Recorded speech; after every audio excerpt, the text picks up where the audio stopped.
Welcome to Come Career Nights here at the Academy of Art University in San Francisco. I'm your host, Maria Mesa, and joining me tonight is my lovely co-host, Dante Williams.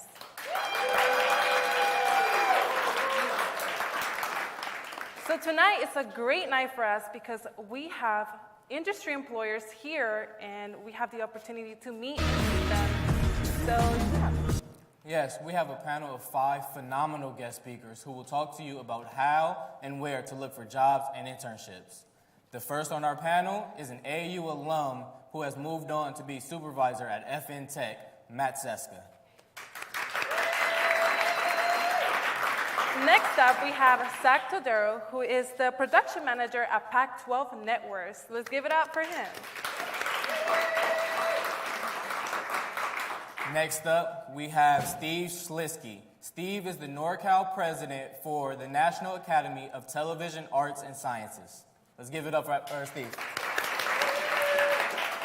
Next up, we have Gian Abella, who is the internship coordinator at NBC Sports Bay Area. Let's give it up. And last but not least, we have current AAU student who is now an intern at NBC Sports Bay Area, Talia Thompson. So each panelist will have around 5 minutes to give us an insight into their companies and their jobs, as well as to share some tips and advice with us. We do recommend students to take notes during this presentation, as all of you will have questions at the end. Without further ado, let's hear from our first speaker, Matt. Take it away.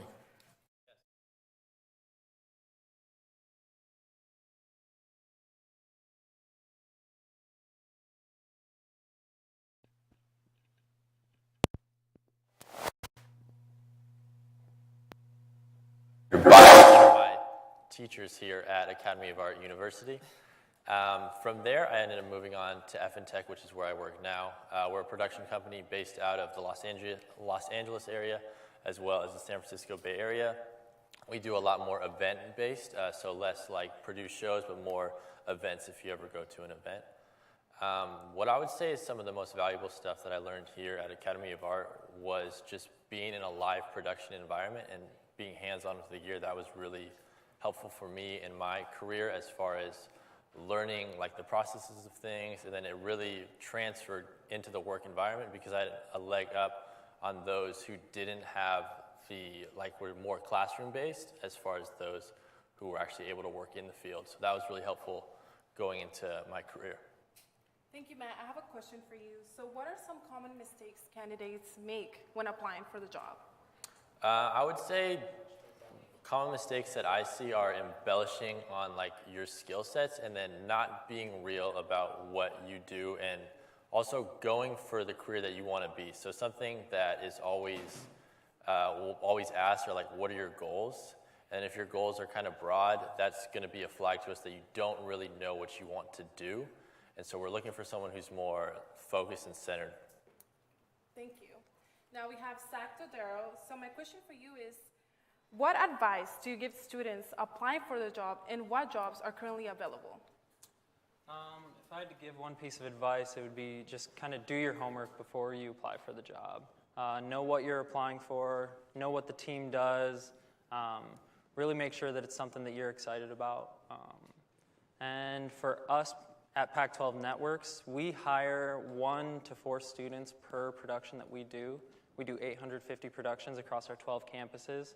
2 of those campuses happen to be driving distance to all of you guys. So we're looking at like about 125, 150 student positions that we have open each year that we look to fill, and we have filled with the Academy of Art students. So those would be the ones that I encourage you guys. If you have any interest in getting involved in live television production, this is a perfect opportunity to reach out to me, and I can connect you to people that would be able to put you hands-on, actually a part of nationally televised television production. Zach, you mentioned reaching out to you. Can you just explain the importance of punctuation and grammar when students are sending you emails? It just comes down to professionalism. If there's this one spelling error, I'm not going to like throw someone's email out, but if it looks like they're trying to text one of their best friends and it's my first interaction with them, it just looks unprofessional. It's just putting your best foot forward. It's the same thing that you want to show up to a job interview with nice clothes and well prepared. You want your first email interaction to be well composed and make sense and make it sound like you are well prepared for that position. Thank you, Zach. Next, we have Steve Schlisky. Steve, what are some benefits of joining Natus? First of all, I'd like to explain that Natus stands for the National Academy of Television Arts and Sciences. There's 19 chapters across the United States, and I'm president of a local Northern California chapter. I brought a prop, so we're better known for the people behind the Emmy Awards. There's the awards you see on television are national awards, and we also have a local competition. So the advantages are, the main advantage is that there's 1,300 professional and student members of our organization. So basically, you get to rub shoulders with professionals in the television industry and digital media industry. We represent mostly broadcast television stations, but also some of our members do production for Pac-12 Network and the Warriors and San Francisco Giants, as well as the San Francisco Chronicle and other newspapers that have a digital aspect. So it's a large group of people that you could basically rub shoulders with, go to meetings, go to events. We have a job bank, and we have recently started a mentorship program as well. We also have a scholarship program. Every year we give out $21,000 in scholarships, ranging from $2,000 to $5,000. So you mentioned internships and scholarships. Where do people go to find that out? Well, most of the television stations in the Bay Area do have internship programs. I, for many, many years, worked at KTVU in Oakland, and anybody who applies for an internship basically will get one. I believe a lot of the other stations really need a lot of interns to do a lot of sort of the grunt work, but mostly staying and observing what reporters and writers and camera people do. We don't have internships in our organization. Our organization is, it's an unpaid, all the positions are unpaid, but the 1,300 members sit on committees, judge entries for Emmy Awards. We have a history and archive, we have membership committees and so forth. Thank you. Now we have Gianna Bella, who is the internship coordinator at NBC Sports Bay Area. So my question for you is, what is a typical day for an intern working at NBC Sports Bay Area? Yeah, so for the internship at NBC Sports, I'm in charge of the studio operations department. So that includes all the technical aspects of production within the company. So everyone that's in the control room, from the director, audio, cameras, tape operators, graphics, all that stuff. So a typical day-to-day for an intern of the department is you'll first get on the teleprompter, so loading and running the prompter for all our live and tape shows, making sure that the correct script is loaded up for the production, making sure the equipment works, testing it out before any of our shows begin. And then not only that, but they're also in charge of our media library, helping out our media manager consolidate, clip off all our pre and post game shows for all the teams. And then that includes also the melts, all the clean footage from a specific game, making sure that it's in our systems, that we can have it for our record. And then not only that, but we send them out to remotes. And so they also help out with all our pre and post games that are on location. So that's like AT&T, or I should say Oracle Park now, the A's Stadium, Oracle Arena, venues like that. So not only that, but then they also shadow as well, getting firsthand experience of what each position entails for our department. Okay. And now my last question for you is, I am a DACA recipient, so I want to know, what's the process of applying at NBC Sports for a DACA recipient? I really don't think it's different from any other student that's here in the U.S. I want to say, anyone and everyone is welcome to apply, and go through the hiring process that way. But I don't see there's any restrictions on that in terms of applying. Okay. Thank you. So just going to our website and sending your cover letter and resume and filling out our application. Thank you. Next, we have Talia Thompson. Talia, can you just tell us what it's like being an intern, and how do you manage your time while still being a full-time student? Well, I don't know, I love it. I don't even know how to put into words how excited I was when I found out that I got it.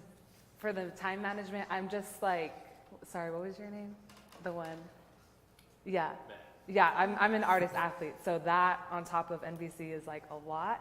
What I would say though is just trying to manage your priorities, rather than going out and partying and stuff like that, as fun as that probably sounds as a college student. For me, I've always learned to put my work before fun things, I guess. As an intern at NBC, it's one of those opportunities that you really want to take advantage of, showing up on time, just doing your work, making connections, networking, and just kind of always being available when you can. Like Gian said here, there's a lot of opportunities for everyone to try and get in the business and in the industry. You just have to be willing to make time for it and stuff, so yeah. Thank you, Talia. And now just a general question for the panel. What makes a resume stand out to you?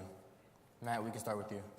I would say when I'm looking at a graduating student looking to come into the field, what stands out to me is what have you done outside of your regular school work? And that doesn't necessarily have to be internships or anything that you're getting paid for. It could be helping with your local basketball games. It could be helping with your school productions, that type of thing, just so that I know you're going to put in that extra effort, and that basically is it. Zach? Yeah, I'll piggyback off that. It just comes down to experience. We want people students who are striving to just be involved as much as they can in television production. We get a lot of resumes for all of our entry-level positions.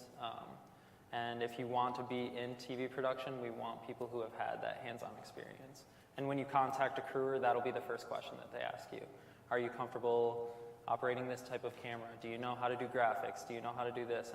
And then they kind of help you find the position that works for you. But try to get as much experience as you possibly can while you're a student. Steve? I do some teaching, and I tell my students that employers get a lot of resumes for open jobs, and they might have 100, 150 resumes sitting there, and it really needs to be clear and concise, and neatly typed, and look professional. Because if it looks amateurish, it's going to get tossed. Really, a person looking at a resume may only have 2 or 3 minutes to look at that resume, and they need to see who you are, what kind of person you are, what kind of worker you'll be. If you show up to the job on time, in that 2 minutes, you're going to be looking at the resume. Gian? Yeah, I think Steve really hit the nail on the head in terms of really putting in the work on how your design of your resume is, because to be honest, if I see a resume that has like Times New Roman, 12 font, really black and white, I'm probably going to toss it aside and not really delve into it. So just really putting into work into the resume, make sure that the design's a little bit more modern now for modern times. And then also just not making it look too generic. It also helps, when you're applying and tailor fit a resume toward each job or each internship you're applying to, and not making it general so that some of the words that we see kind of stick out, and just also just having some experience too. I think with me for studio operations, I really look for, because I know for internships, you're just trying to get into starting the business, so you're not going to have everything that, like a professional is going to have. But what I really look for is like, what classes are you taking? What outside work are you doing as well, just to see, some of the classes that you're taking supplement to what we're doing at NBC Sports. Because nothing's better than learning in the classroom and then ultimately applying it to an internship. I think that's the best way to learn. So yeah, just some of those points. Okay. Talia, to rephrase for you, what do you feel? Look at resume. What do you feel made your resume stand out? What he said, I didn't type it like an essay. I catered it, the color schemes were NBC color schemes.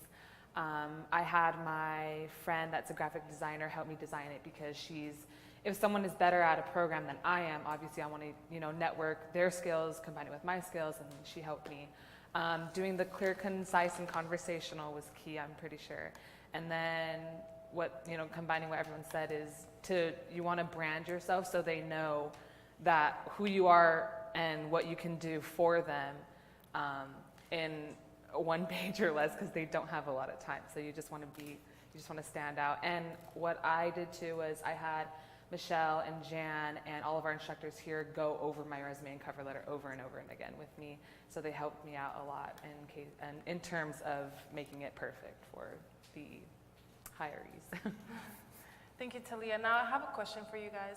What are some do's and don'ts for interviews? I guess we can start with me again. I would say don't be late, because that's going to be your first impression. And so from there, I'm already thinking, is this person reliable? How can I handle this person? Do's, I would say, is always send a follow-up email after, because that's just going to show that you're putting in the extra effort and that you really want the job. Yeah, I would say prepare. It's really noticeable when someone comes in unprepared for an interview. And then, I don't know. Steve, anything to add? I would jump on what Matt said about being on time to the interview, because in this business, being on time is really, really important. If I have a crew and somebody shows up late, I don't hire them again, because you just got to be really, really dependable. And for me, in an interview, I look for really good eye contact when I'm talking to the person, because I want to know that they're present and that they're listening to what I'm saying and listening to what I'm asking.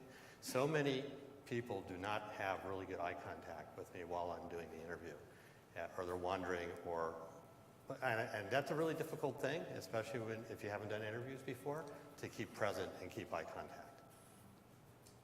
Yeah, I think you guys all really hit it. Being punctual, I think that's kind of the most basic thing, is just showing up. They say in production, if you're on time, you're late, but if you're early, you're on time. So really take that to heart when you plan and going to the interview. I think one of the important things I look at is, eye contact, kind of your basic things, making sure that you're engaged, not distracted. I think also just when we're having a conversation, not interrupting a lot, because I know when we ask you guys questions, you guys have a lot to say. So just be sure that when I'm asking question, not to interrupt and let us finish talking. Just like when we're talking to you guys, to let you guys finish. So I think that's kind of an overlooked aspect of it. And also just, I guess, appearance as well. Make sure that you're dressed for the occasion. Obviously, don't show up in jeans or flip-flops, shorts, stuff like that. So I think those are really important. Thank you. Talia, can you tell us how was your interview for the internship? It was good. I think the do's and don'ts the advice that I could give anybody is knowing the job that you're applying for. So I applied for NBC Sports Bay Area. So I obviously had to know all the Bay Area teams. That was one of the things they had to emphasize is they wanted us to know our sports because they don't have time to teach the interns, base hit or, what a free throw is or what a touchdown is. They don't have time to do that. So they want you to know your sports and know your teams. And I'm sure it's the same for, the Emmys or for Pac-12 or for Matt's company. Sorry. But yeah, that's just kind of what I would say is just knowing the job that you're applying for. So, yeah. Thank you. Thank you. Can you guys just explain the importance of LinkedIn and networking? Yeah, I think networking is huge. Like I said, that's how I got my job coming out of school here, was being connected with my teachers and reaching out. And as well as when I got my job at my previous company, or at my company I'm at now, FinTech, my previous company actually went out of business, and literally the same day that we went out of business, I got a call from someone at the company I'm at now, basically saying, hey man, heard you guys went out of business, I have a job for you if you need one. And then so that just shows that how far networking can take you. Yeah, networking is number one, especially in the media industry.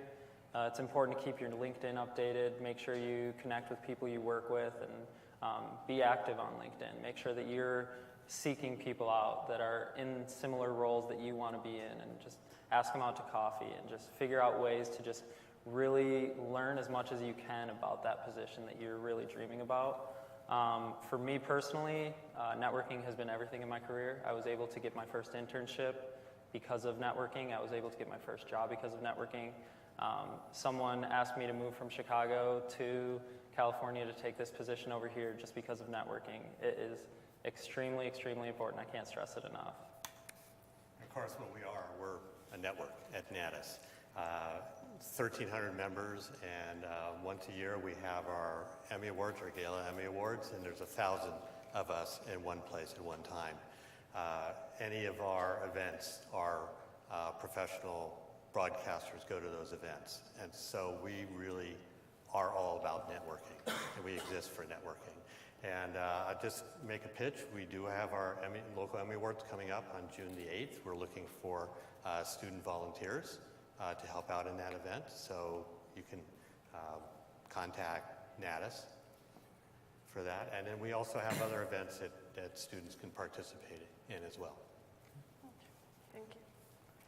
Yeah, networking is everything in this business, I've come to find. How I got my job, I started off as an intern, just like Talia here, and then made my way up as a part-timer, and then ultimately getting the full-time gig at NBC Sports, and that was just through people I knew, and then as an internship coordinator, a lot of coworkers recommend me interns, and I think that's huge because, especially if it speaks volumes of the coworker to recommend someone.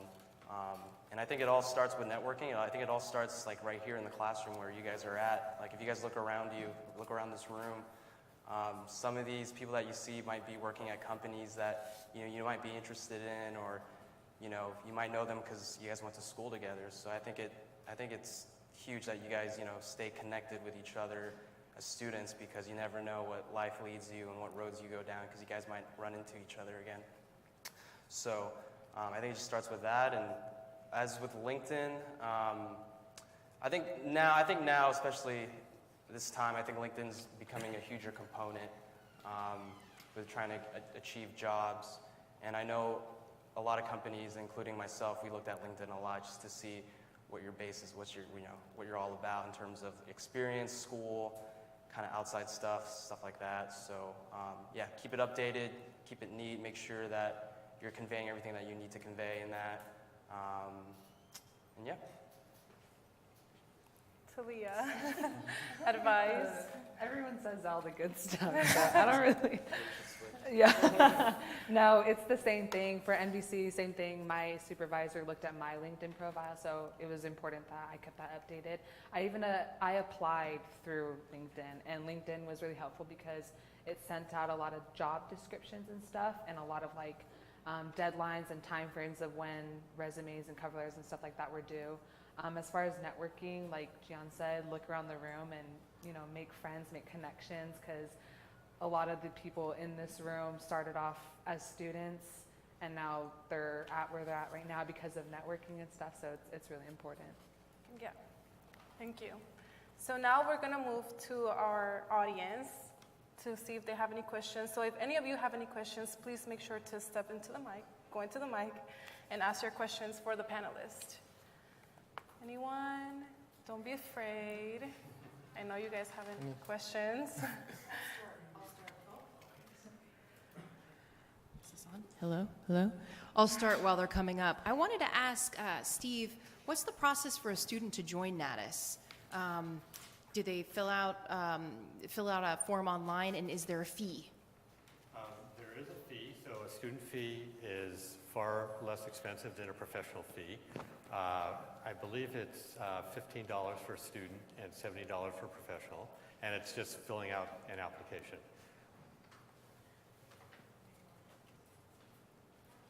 I'll start it off. So you may have answered my question, but I want to hear what they have to say because everybody's case is a little different.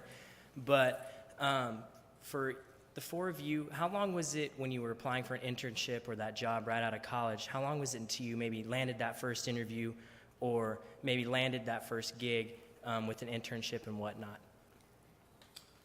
For me, it was fairly fast. I graduated in May. I had a call in June. But what I would say about that is be available, because I got that call for that first job at 10 p.m. at night for a 6 a.m. call. And I know the person who called me was just going down a list of people's names. And then so that really helped me. I answered the phone call and I was able to be there the next day. Yeah, for me, I think it was a little bit faster than typical. I graduated and then graduated in May, and then in June I was already starting my internship. But I've known a lot of people who have taken a little bit longer to find that first job or that first internship. So it is a little bit of a grind sometimes. So don't be discouraged if you get a lot of no's right away. It's pretty normal to cast a wide net and only catch a few, you know.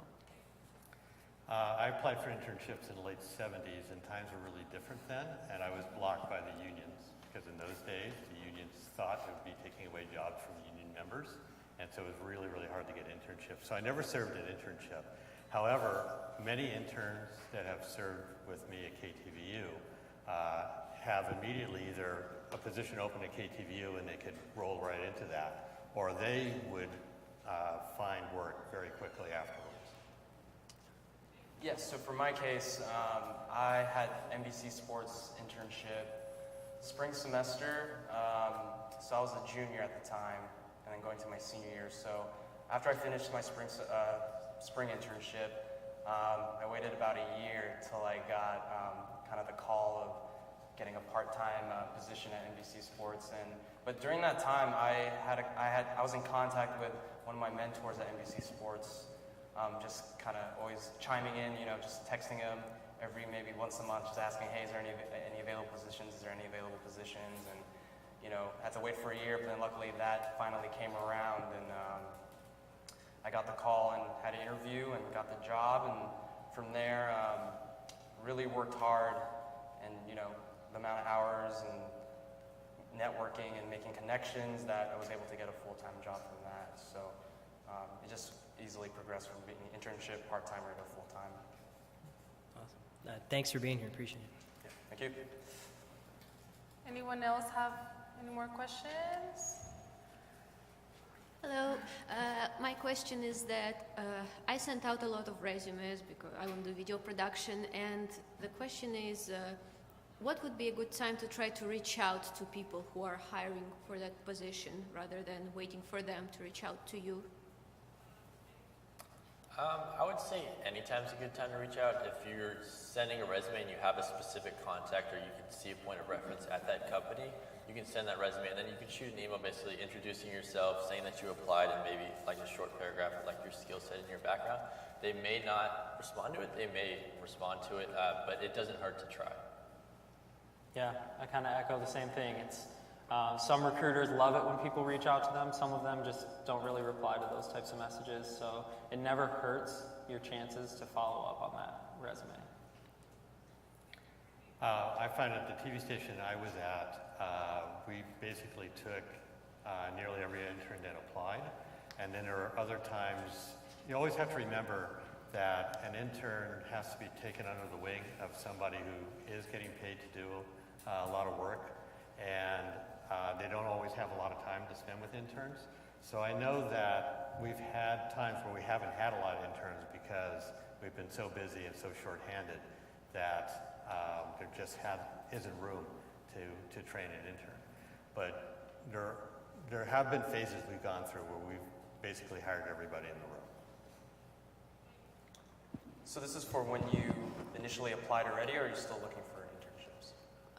I'm looking for like a full-time position at the moment. Okay, and this is after you've sent in your resume and cover letter? Okay.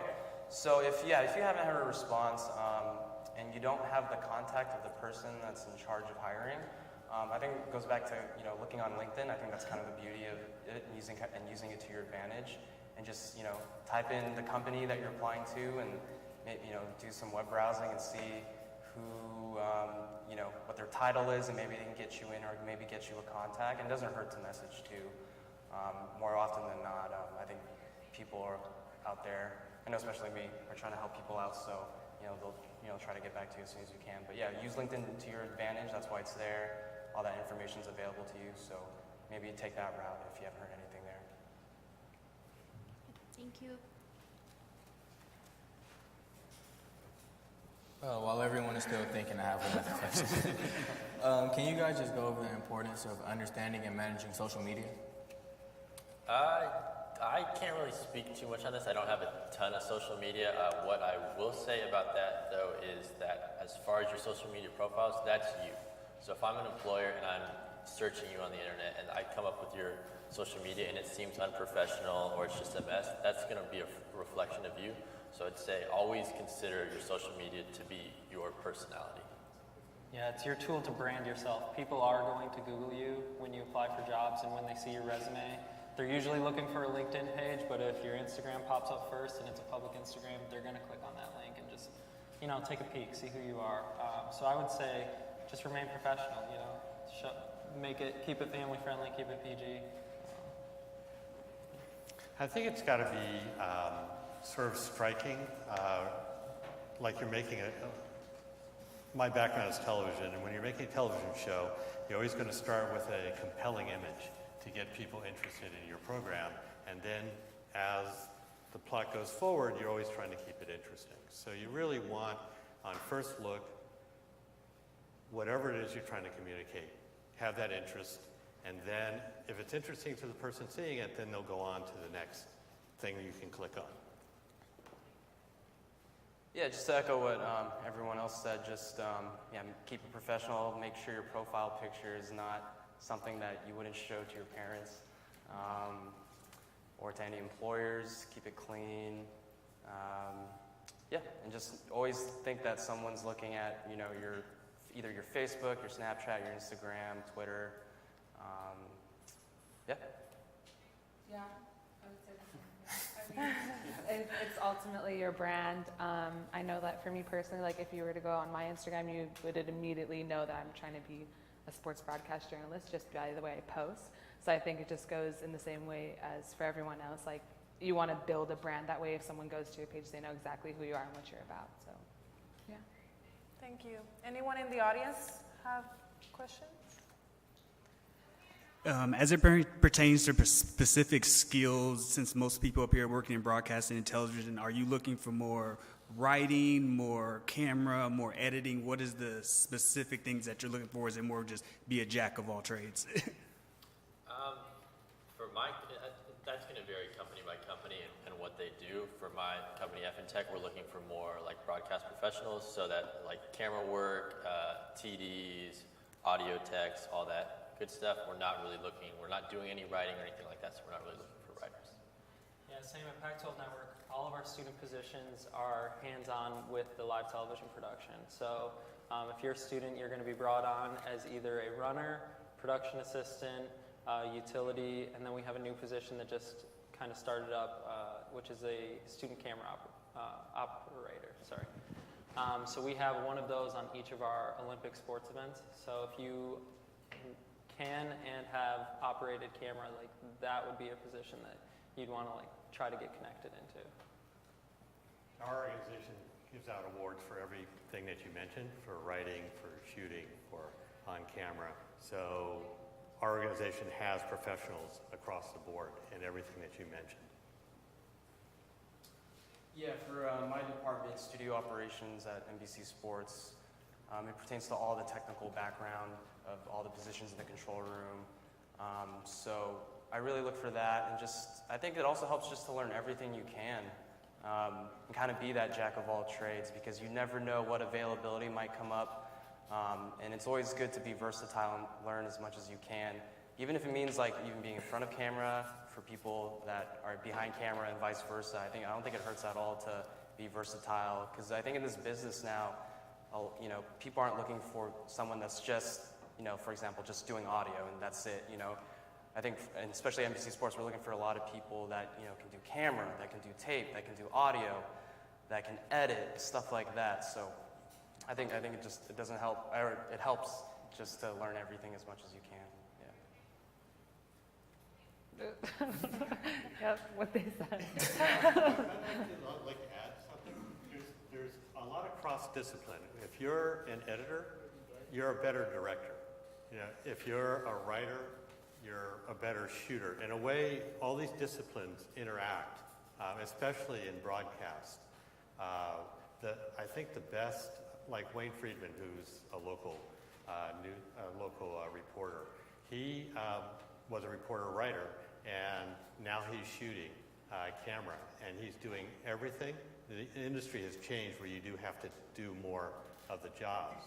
And he talks about this a lot, how being a shooter has now made him a better writer. Knowing how to put a story together has really improved, knowing how to edit a story together has really improved how he's looked at stories from the onset. Anyone else have any questions? Don't be afraid to stand up and ask. This is your time. They're here for you. I have one. For each of your companies, how often is it that you hire an intern for a full-time position? We don't really necessarily hire interns, but as far as hiring goes, we're hiring 24/7 around the clock. So. Our internships are a little different. They usually pull athletes from the Pac-12 universities. So we have 2 internships year-round. But all of our student positions, like I said, we have 850 events across 9 months. So during that school year window from football season to baseball season, we're hiring students the whole entire time. So we're hiring students daily to do any of those positions that I listed off earlier. Runner, production assistant. We have people who help out with stats, people who are spotters, and people who are able to just coil cable and just be an extra set of hands at the production. We don't have internships, but we do encourage students to help out at our events. You can become a student member, and the idea being is we're trying to encourage more student members so that over time, as they get into profession, we then can encourage them to cross over into professional membership. Yeah, I want to say just about everyone at NBC Sports Bay Area, including myself, were all once interns that ended up getting a full-time job. So, we like to hire interns just because, especially if that particular intern really showed us, how hard they work, how versatile they are, and how eager they are. It just helps us to hire them, and also just promotes loyalty as well. Just showing that if you work hard enough, you will reap the benefits of getting a job there at some point. And it's just really like I tell all my interns, it's really what you make of the internship. You can just sit at your desk and get the hours and be content with that. But if you really want a job at not just my company, but probably any of these guys' companies, it just really, you got to take initiative, you got to start the conversation, you got to talk to people, pick their brains, ask a lot of questions, and only good things will come from there.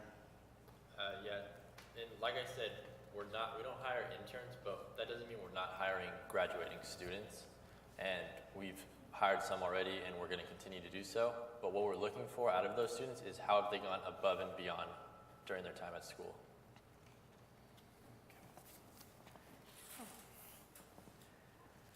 Hi guys, thank you for taking the time to be here. I want to ask, you mentioned looking at experience outside of class and effort put in on projects happening at school, but how much do you look at personal projects and like things that don't really have anything to do with school? When you say personal projects, like what do you mean? Like projects that someone produces by themselves for their own portfolio? No, yeah, so yeah, 100% we look at that, because that's another example of going above and beyond. It doesn't have to necessarily be just school projects, just how are you putting yourself out there in the industry that's not related just to your schoolwork, basically. Yeah, it's still building a skill set. Doing those personal projects shows that you're learning editing on your own, that you're excited about editing, or you're excited about storytelling. So those personal projects definitely go a long way in telling like what a person is actually passionate about. I talk to my students about putting together a professional-looking reel of their work. And if they don't have, a lot of students don't have a long history of work, I tell them go out and shoot some stuff. It doesn't have to be part of a project that's already done. You need to show what you can do. And so, doing just something, just going out and with a camera and shooting some stuff, put it on a reel.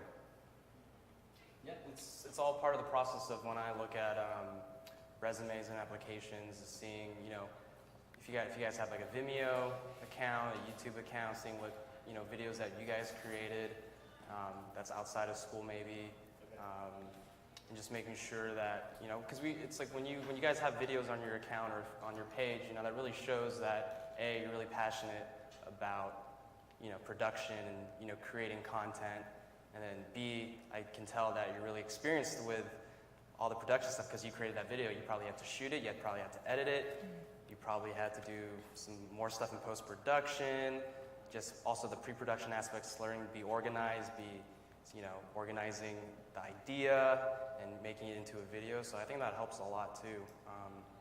And I think just like, getting with your classmates, just make a video of whatever you want it to be. I mean, you guys are in San Francisco, there's so much stuff in the city that, at your disposal, and just, make anything, whether it be just like a little short video, short film, or just like music video. I think you guys are in a good spot in terms of like location-wise and being able to create content and jumpstart ideas.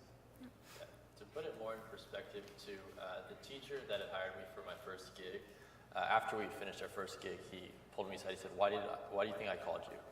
And I said, because I'm good at what I do. And he laughed in my face. He said, no, I was impressed with the work that you're putting in when no one was paying you. Thank you so much.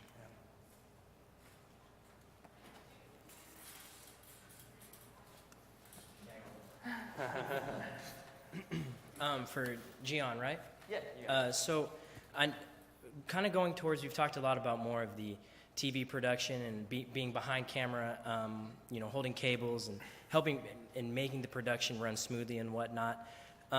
Huge 49er fan. You get in your area, you got Greg Papa, you have Matty Mayoka, who spends his fair share of time on screen working with podcasts and whatnot. Could you kind of talk about more of, if that's kind of the direction you want to go to, are those different internships you're looking for? And maybe you may have some insight on this too. And I'm not so sure about FNet? FNTech. But anybody, if you could just elaborate on that, please. So are you more like focusing on like people that are writers and on camera, or? More of the talent, yes, on camera.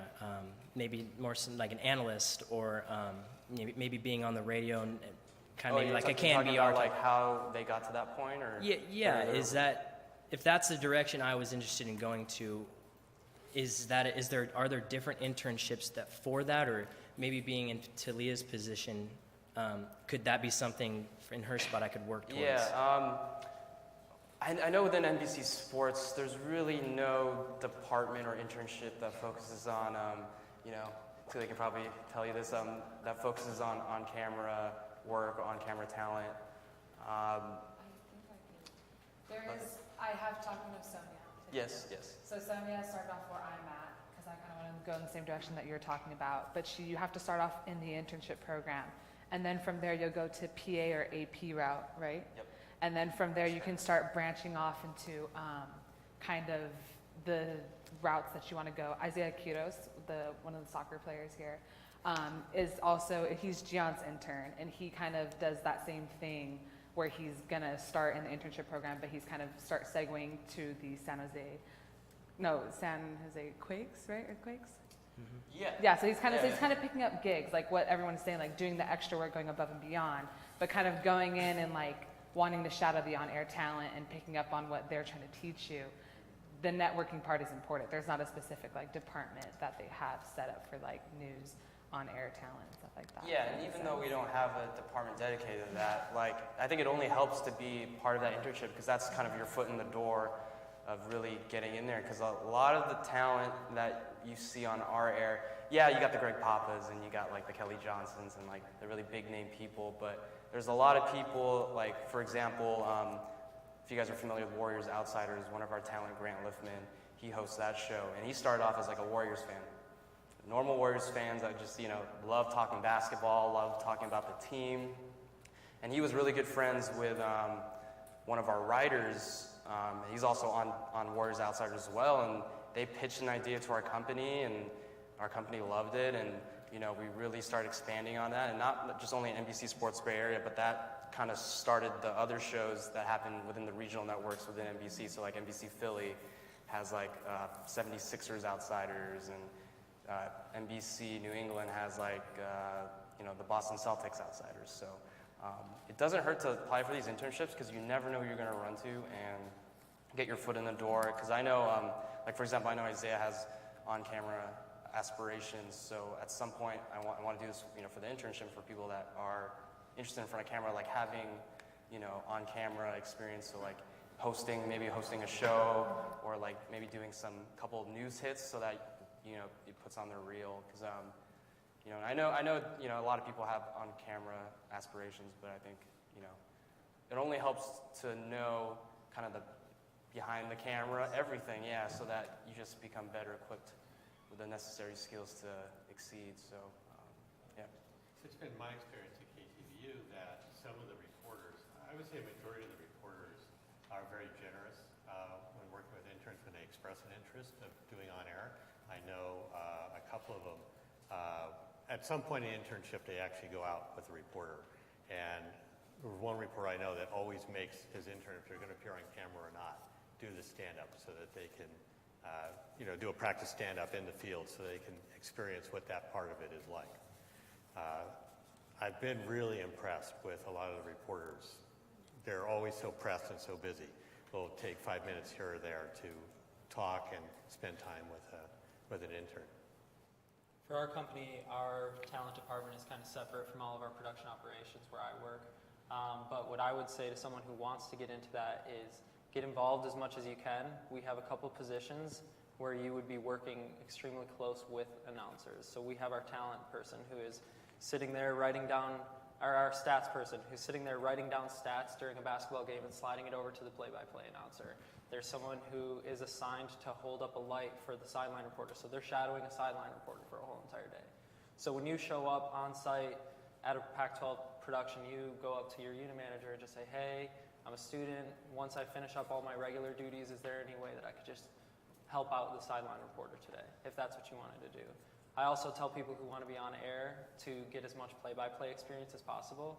As you can see, like the common trend is that former professional athletes are taking a lot of the color analyst roles. So if you're someone who's in school, who's never played professionally or never coached professionally, it's really hard for you to just like jump into that color analyst role. So really pursue play-by-play very hard, because that's the one that's going to be an opportunity for you to start out at kind of lower tier events and work your way up to doing nationally televised play-by-play. It's definitely a hard road to go on, though, for sure.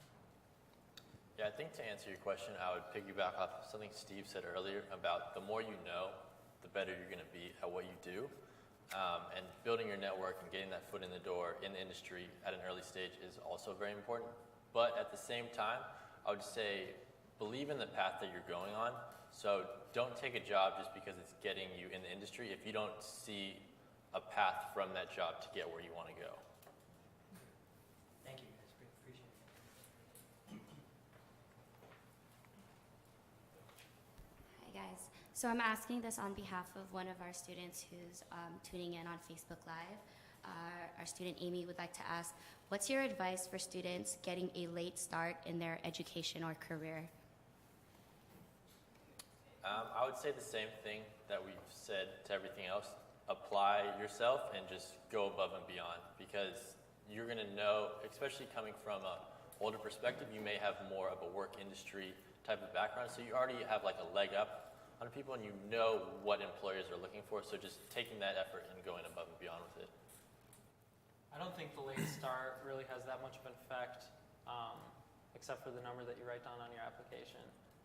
For us, we're looking to hire students for student positions, and once you're graduated, then we hire you for professional positions. I have nothing to add. I think I would say the same thing. I'm not so sure age means that much. We're always looking at experience. Yeah, we're NBC Sports. We're equal opportunity employers, so age is not something we look at all. Period. It just matters what your experience is, how your resume is built, and with a late start, it doesn't matter. You can be a late start, early start, middle start. It doesn't matter as long as you have the experience and your resume is good. Then you're more than welcome to apply. Yeah. Anyone else? So my question is, what is the difference between making connections and hard work to get a job? Like we all do try to make connections and sometimes it doesn't work out, so how do we back ourselves? I don't know if there's necessarily a way to fully back yourself in that, because like you said, you're going to try to make connections, you're going to do hard work, you're going to do things where you feel like you put in a huge effort and it doesn't pay off at all in the job industry, but it will give you more learning. And same with connections. You'll meet thousands of people who you think have a great opportunity for you and doesn't bring anything back. So you don't really ever know. So I would just say, don't get discouraged if you get a no, or if something you thought was going to pay off doesn't pay off, because maybe that's prepping you for something greater down the line. Yeah, that was great. Exactly what he said. You can't get discouraged. Definitely push at both of those. Be a hard worker everywhere you go. Make connections everywhere you go. Some are going to pan out, some won't. But it's just important to not lean on one over the other. What is the saying, like 90% of success is showing up? I think that you have to show up and you have to be interested and be a student of the work and participate. Yeah, trust the process. I know everyone that's sitting up here has had our fair share of connections or maybe things that didn't work out. So it's just ultimately, staying the course and making sure that, I know you can easily get discouraged about certain things and, you can get down on yourself. And yeah, that's part of it, but it's really how you kind of learn from that. Learn from your mistakes, learn from, whatever happened, and making sure that, use it moving forward, and so that, it only helps your success. So yeah, yes, trust the process. You're going to run into some bumps, but, as long as you keep at it and keep working hard, good things will happen. Yeah, like I said, trust the process. You're always not going to get what you want, but you just keep grinding it out and putting in all the work and believing that you're going to end up somewhere. Obviously, if you are genuine about what you're trying to do and about the craft that you're trying to chase, then I think you're going to end up somewhere. Thank you.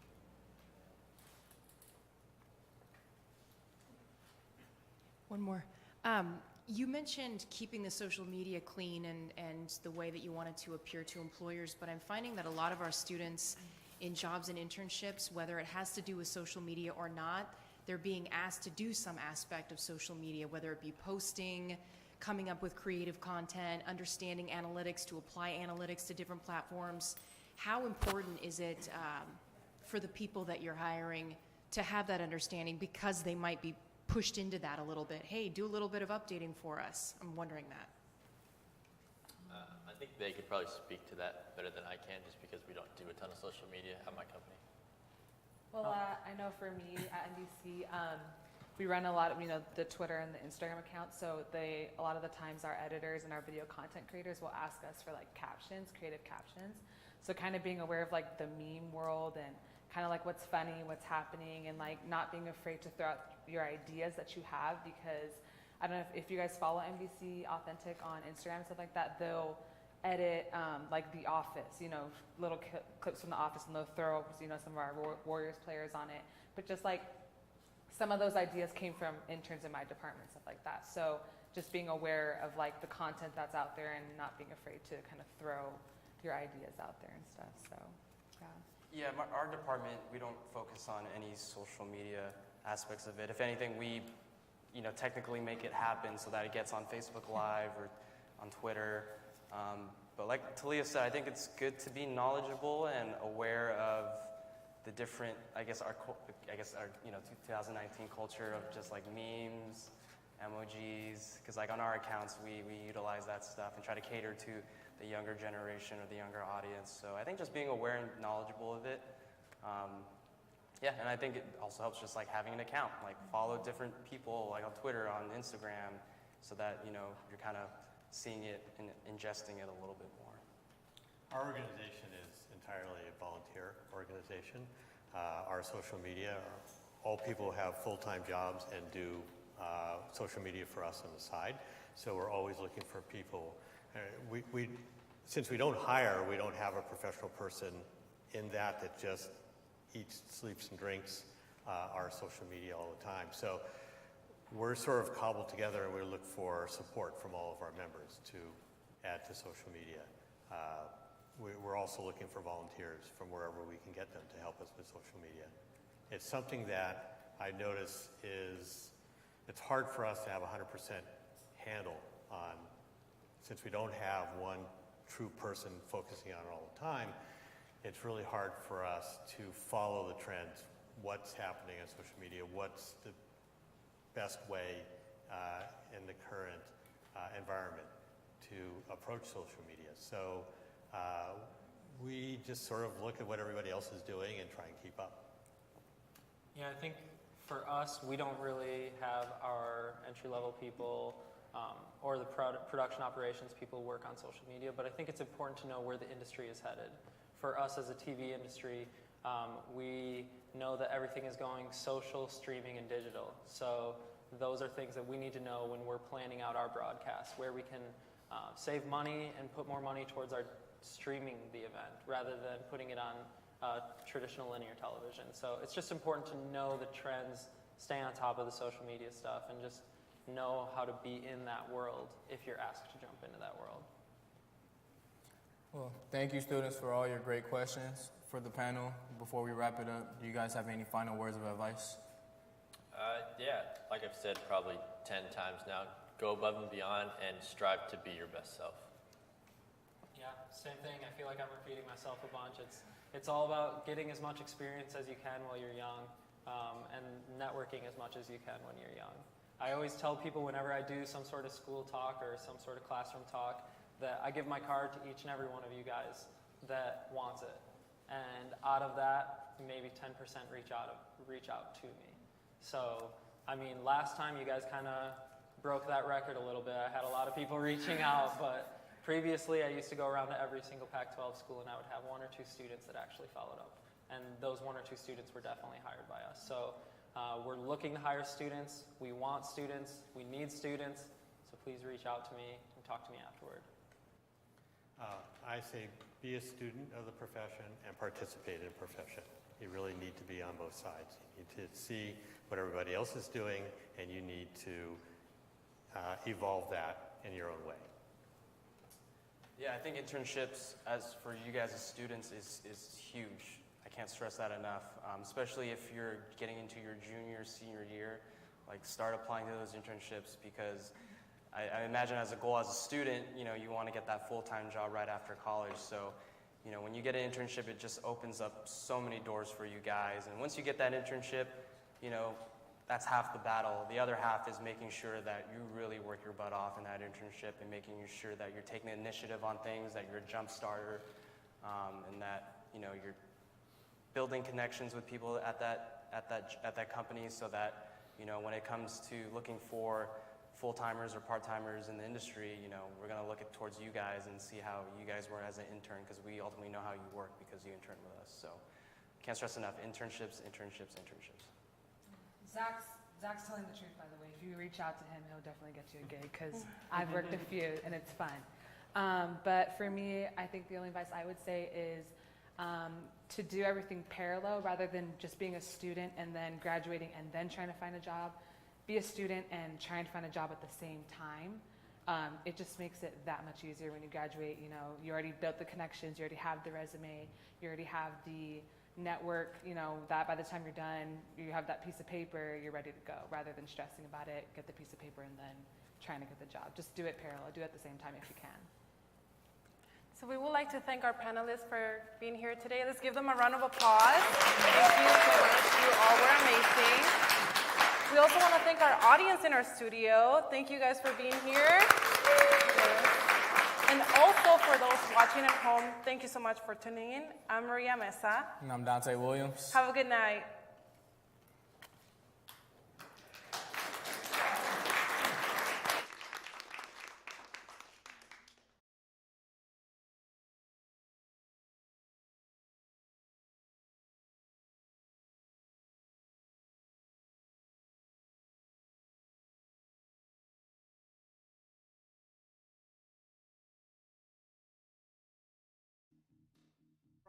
Fires.